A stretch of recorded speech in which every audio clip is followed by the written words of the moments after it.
Hi, my name is Avyan and you're watching Parenting First in English. In this video, we are going to talk about teen dating, and we have a question here. My daughter recently turned 14. She has had a crush on this boy in her class for quite some time now, and now she wants to go ahead and go on a date with him. Should I let her? Alright. Dating at such a young age of 14 is not entirely uncommon, and if she's asking you for your permission to go on a date, that means you are one of the lucky parents whose children are actually taking their opinion of the parents.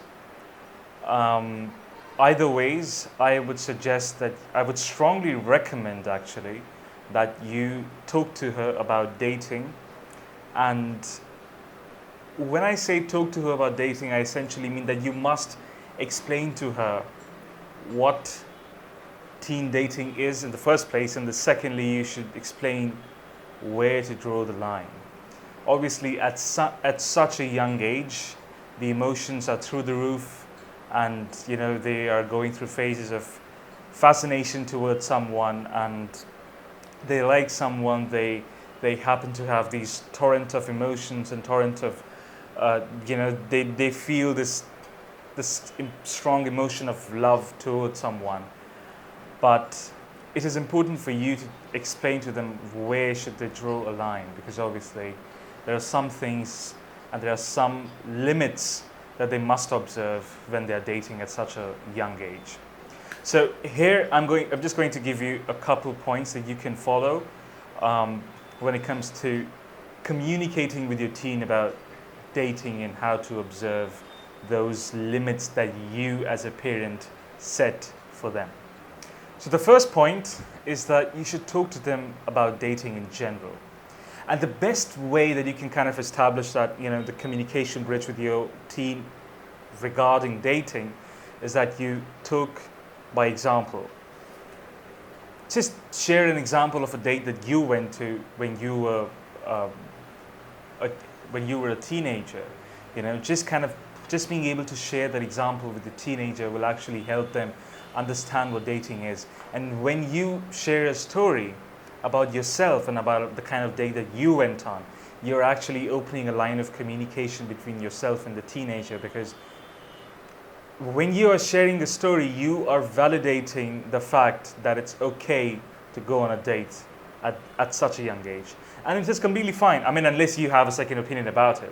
I would say that it's completely fine to go on a date, but you should talk to them about your own, just give them your own example, where you went on a date, the first date that you went to, and how it went down, and then from there you can ask her, okay, what's your plan? Where are you guys going to go, and what are you going to do, and how are you going to spend the time, and stuff like that.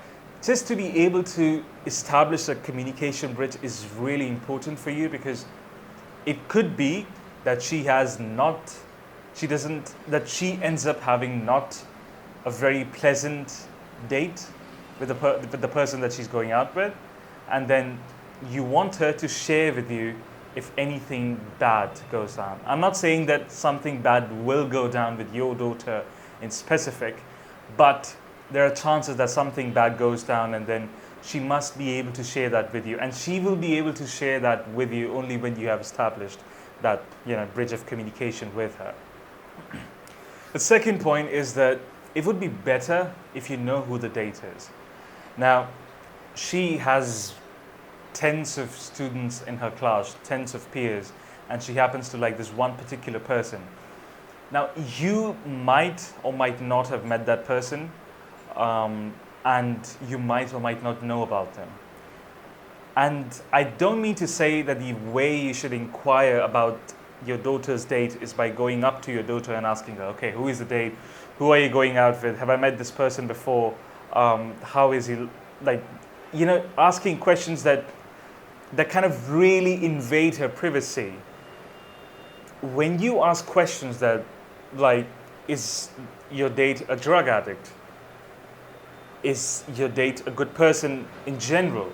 Or is your date a good person? I mean, when you ask these questions that kind of invade the privacy of the child, they would feel that, you know, my mother or my father is kind of invading into my own personal life on which I have, the righteous say. So it would be better if rather than asking your daughter about who is the date, who are you going out with? Do I know this person? Why are you going out with him? I don't like him. I don't like that person. You shouldn't go out with him. Rather than, kind of having that type of conversation, or rather than having that kind of flavor in the conversation with your daughter about her date, it would be better if you ask her, who is the lucky date? And what do you like about him or her? How is that person in school? And how long have you known that person? And what are your guys' plans? Or something like that. Just being very inquisitive about the date in a non-invasive way, where you don't really ask direct questions. Is your date a drug addict? Does your date smoke? Asking questions like these would put your daughter in a defensive mode. She would want to defend herself because she would feel that she's being attacked by that parental, supervision. She doesn't want that. Obviously, you need to ensure that you know who the date is, and the right way to do it is by asking, is by being inquisitive, like a friend. If your friend was to go out on a date, you would obviously ask her questions like, who is the date? What do you like about him? What do you like about her? And where are you guys going? And what's your plan, or something like that? And or how long have you known him? So these questions come from a standpoint where you are talking to your daughter as if you are a friend, not essentially a parent. Obviously, the way she responds to these questions, the way she tackles, the questions that you pose in front of her, or the way she discusses, the way she talks about her date, will give you a lot of information about the personality of the person that she's going out with. The body language that she has while she's talking about him or her, the way whether she looks you into the eyes when she talks about them, or whether she blushes when she talks about them, or whether, she kind of gets into a defensive mode when you talk about stuff like drugs. When you discuss a very sensitive topic like drugs or smoking or alcohol or sex. So, the more inquisitive as a friend you are, the better information that you will be able to extract out of your daughter. Extract is such a wrong word, I'm sorry I used it. But my motive is that you should be aware of who the date is. At the same time, you should ask those questions in a way that don't invade her private space. And the reason why I say that you must be aware of who the date is, because, when you know who the date is, you know how it will go down, right? If you know that person, if you have met that person, that's brilliant. If you haven't met that person, it's okay. But the more aware you are of the kind of connection your daughter has with the person that she's going out with, the more you can predict the kind of events that will unfold from that date, right? The more you can predict, the more you have control over understanding what is actually going to happen. And that is exactly what I'm trying to say here. You must know how an event's going to unfold. Things could go downturn. She could get into an abusive relationship, not necessarily physically abusive, but even an emotionally abusive relationship where her partner is abusing her, right? Or she could go down the road of taking drugs or smoking or alcohol or doing all of those things which she's not supposed to do at such a young age. And the more you ask these questions like, are you smoking? Are you drinking alcohol? Is he forcing you to drink alcohol? Are you having sex? These questions, if you put them like this, they kind of invade, they kind of infest into the private space that your daughter has for herself. So I wouldn't say that you should do that. But on the contrary, what I would say is that you must have an indirect, or you must keep that indirect, or you must have that invisible eye around her. Observe her body language, the way she responds about the date, the way she talks about the person that she's going out with, that itself will tell you loads about who the person is, what kind of person that is, and whether that person is actually misleading your daughter, and all of the bad things that happen. Obviously, it can turn out to be a really good date. They can have a really good relationship and they can support each other. They can turn out to be really good friends who push each other to do good. And we have seen teen relationships that actually work really well, and then they transform into something like a marriage later in life, or they might even end when kids go to college. But it's fine, as long as it's a healthy relationship between the two teenagers. It is okay, and it's your duty as a parent to keep that invisible eye on your daughter. The third point is that you must establish some ground rules for dating. For instance, if you say that no alcohol, no sex, no drugs, no smoking, then those must be followed. And you must have a conversation about this with her. You can't just say, okay, you're not supposed to be drinking alcohol, you're not supposed to be having sex, you're not supposed to be smoking or anything like that. I mean, don't stamp those rules down on a piece of paper and give it to your daughter. I mean, that's a metaphor. What I'm trying to say here is that you shouldn't, enforce those rules, those ground rules, in such a way that they kind of weigh down on her shoulders as if they are invading her private space, or as if they are influencing the way she makes decisions about her personal life.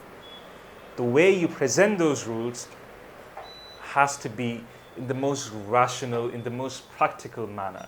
So the best way to talk about these rules would be to have a conversation about them.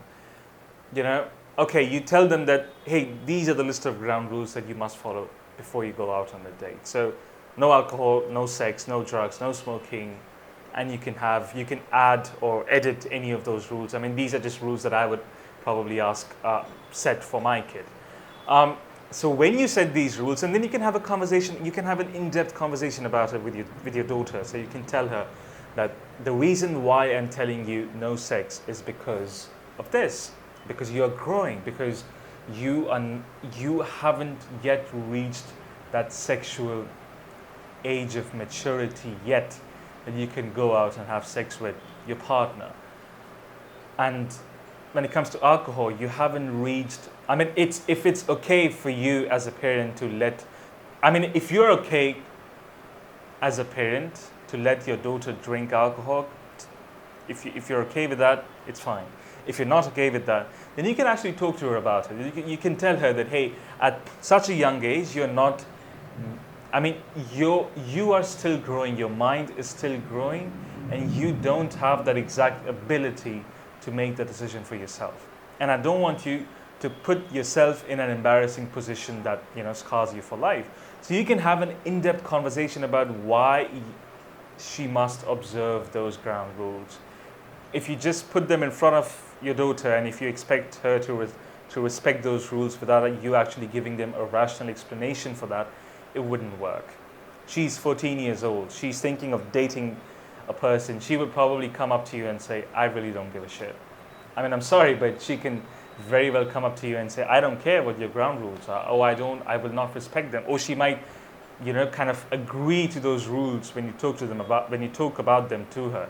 But at the end of the day, when she goes out on a date, she will do all those things which you had specifically told her not to do. So it's really important for you to have a conversation about those ground rules with your daughter. Counsel her. You can talk to her about why you think no sex at 14. Why? What is the reason behind it? Why no alcohol at 14? Because she wants to know it. When you tell her you're not supposed to be drinking alcohol, she would come up to you and say, why? Why can't I do it? And if you respond to it saying, no, because I'm telling you not to, you're not supposed to do it. No, that's not the way. The way you respond to that is by giving her a rational explanation. I'm not saying that you must explain everything to your daughter. Absolutely not. But at such a tender, at such an innocent age where, emotions are boiling and, she's having these constant surge of,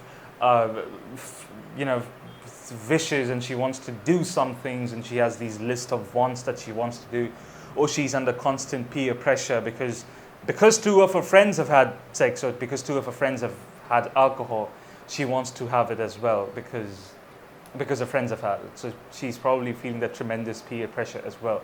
So it's good if you have a rational discussion with her about all of these things, rather than stamp them down on a piece of paper and let her know that if you don't follow this, there are going to be consequences. Obviously, you must discuss the consequences with her, and they have to be severe. There have to be severe consequences if she does not observe those ground rules. There have to be serious consequences. Otherwise, she would feel, oh, I can, find my way around these rules. That's fine.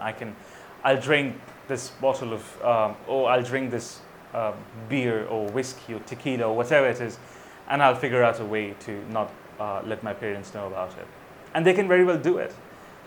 But they must have that fear at the back of their head, right? I mean, you can never know for sure that once she goes out on a date, she goes out on a date once, twice, thrice, 4 times, 5 times, and the 6th time when she's out with that person, she probably gets physically involved with them. You can never know that for sure.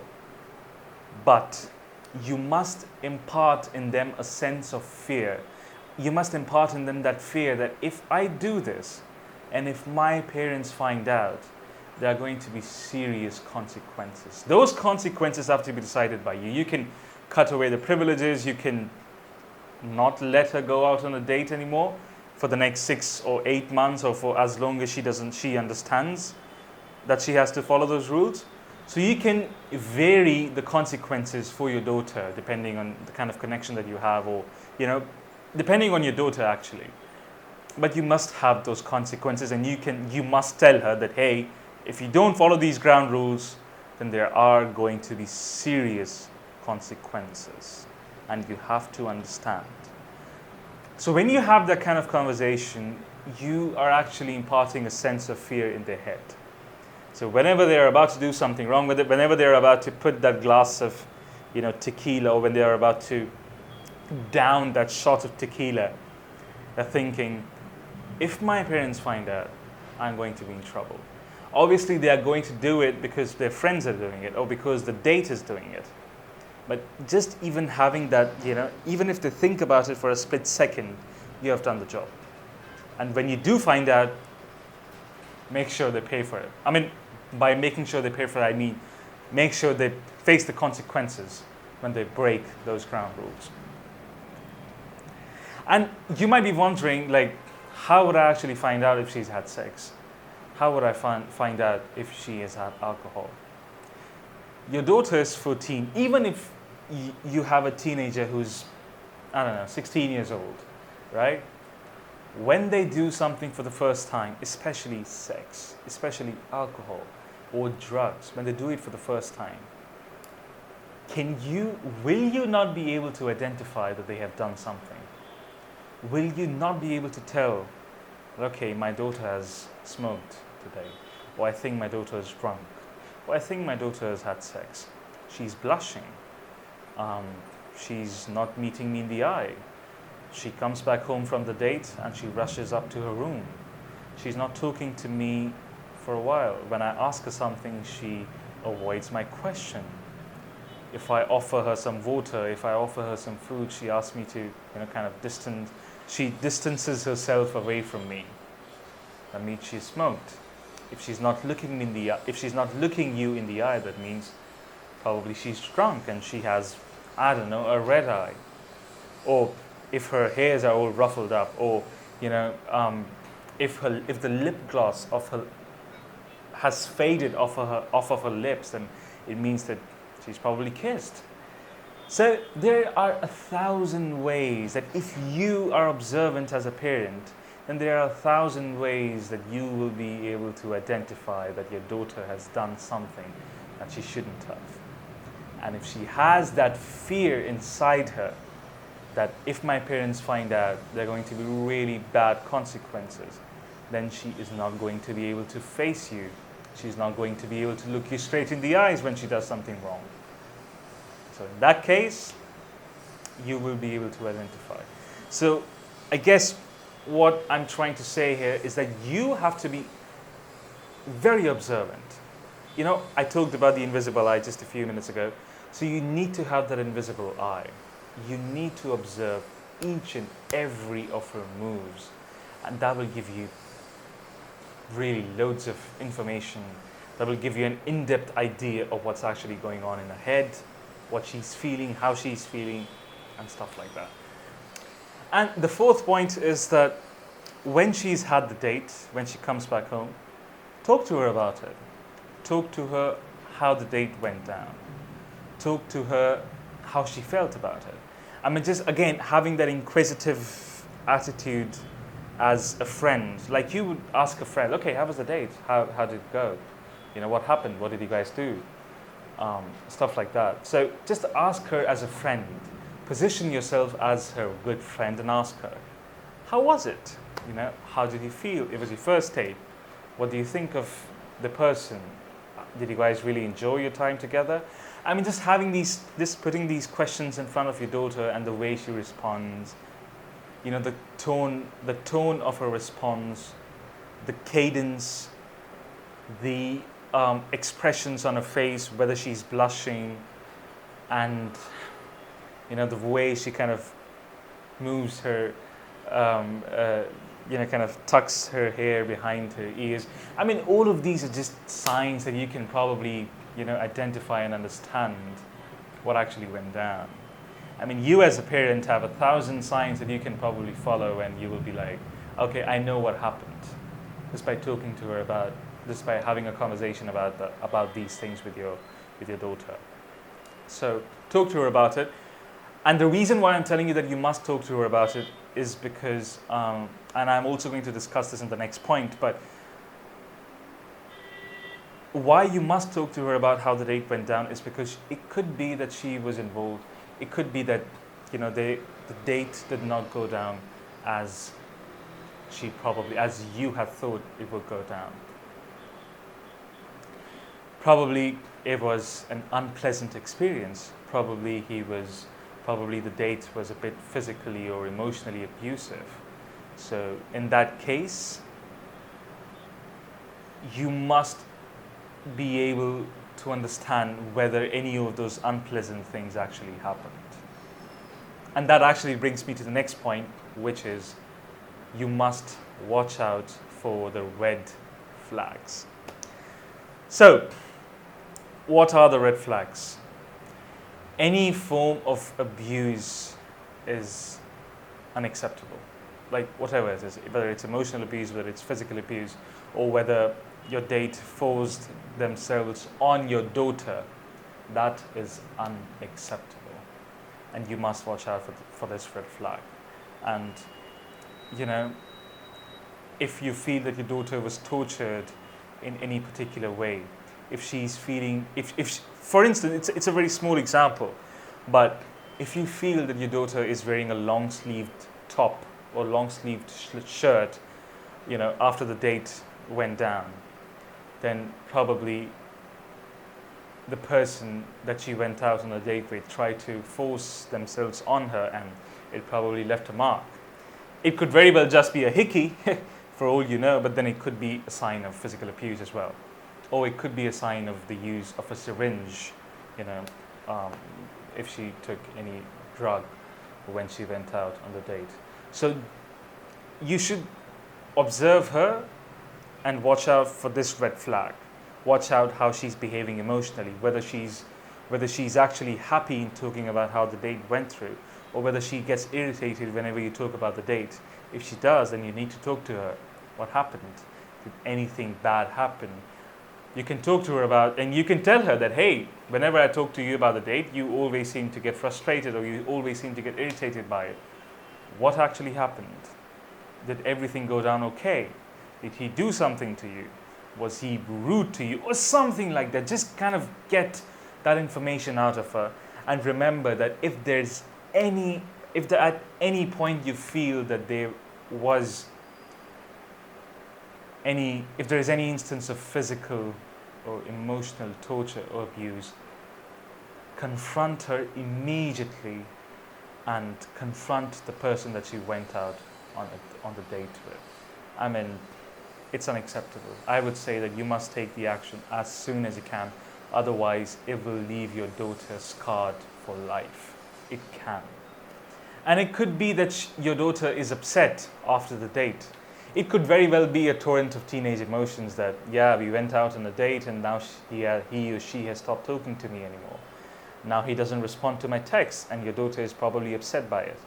It could very well be these teenage, I mean, even we mature adults have these feelings. If we go out on a date and if our date doesn't respond to us after that, or we have a not so good of a date and we still like the other person, and if the other person doesn't respond, then we feel bad. We are able to cope up with it because we are mature, because we know that, okay, I mean, we don't really care. If things don't work out, they don't work out. But your daughter doesn't really understand that. So it could be that she's feeling very sad that her date is not responding to her anymore. So in that case, it could very well be those emotions, right? Those very natural teenagers' emotions. But it could also be a sign of mental torture. Probably the date is asking your daughter to do something that she doesn't want to do, and her date and a couple of her friends are forcing her to do these things. So she could be under tremendous amount of peer pressure as well, or she's being asked to become the person that she's not, and she's having that mental conflict in her head that, okay, I am this person, and then this, and my friends want me to be someone else, and then I know for a fact that my parents don't want me to be that person because my parents want me to be this person. So there's obviously a rage of conflict that's going on in the head, and it could very well be a result of that she behaves erratically, or she responds to you in a very indecent manner, or she gets irritated whenever you talk about the date. So it's very important for you to understand the reason behind it. I mean, again, observe her body language, talk to her about it. If you feel that she's continuously upset after the date, then have a conversation about what went wrong. And I mean, just by sitting her down and telling her that, hey, I'm really concerned. I love you and I really care for you, so I can't accept this. You must tell me what happened. So when you have this conversation with your daughter, then she would feel more secure and she would want to share if things actually went bad. And just observe her when she's walking around the house. Just barge into her room without knocking on the door, and just immediately you will be able to understand what she was up to. And if you were to barge into her room without knocking on the door, obviously she would protest and she would shout at you and she would say, hey, please leave me alone, and this is my space, you're supposed to knock and come. And you can say, oh, I'm sorry, but I was concerned. What are you up to? I'm really concerned about you. You're wearing this long-sleeved shirt. Are you okay? Do you have some sort of pain in your hands, or are you hiding a scar or something like that? I mean, just being very observant about your daughter will give you a lot of information about her. And the way she talks to you, the way she walks around in a house, the way she carries herself, if she laughs, if she smiles, if you see her continually upset, then these are just signs that something's actually wrong. So look out for these signs the moment she comes back home from the date, because for all you know, it could be a very unpleasant date. I'm not saying that all the unpleasant things would happen with your daughter, but you must be aware, you must have that invisible eye. Otherwise, your daughter will get into trouble, and then you wouldn't like it as well. And to conclude, I would just say that it's important for you as a parent to establish those ground rules, right?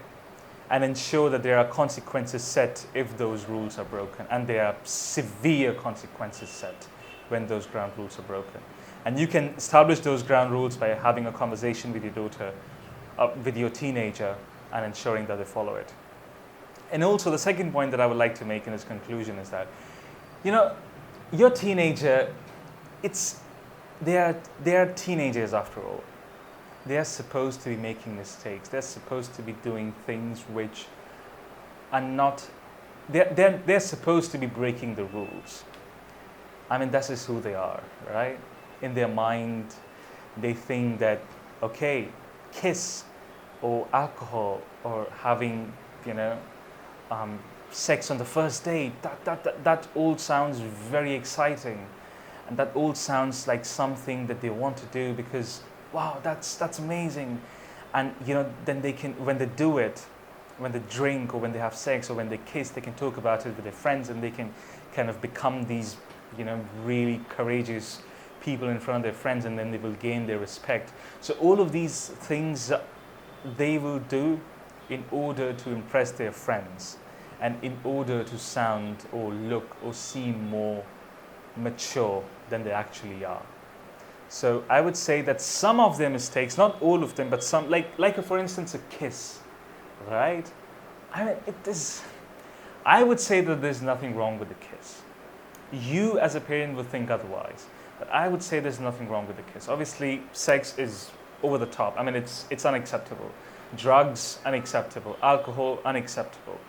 But there are some things that you don't really have a control on. I mean, you can't always have a camera around her, you know. It's good if you, as a parent, are really observant and if you're observing her and everything, but there are some things that you would never really find out unless she tells you by herself. So give her that liberty to make those mistakes, but obviously instill in her the sense of fear. Instill in her that fear that if she breaks those ground rules, she will face severe consequences. The moment you have established that kind of, you know, equation with your teenager, they will think once, twice, or thrice, depending on how much they fear you, before making any of those mistakes, before actually breaking any of those ground rules. And you must be prepared that they will, at some point or the other, maybe not at 14, maybe at 16, maybe at 17, they will break those ground rules. And there are a good number of chances that you will never find out that they have done that. But having an invisible eye, that's your way. That's the way you would be very aware of your child. Thank you.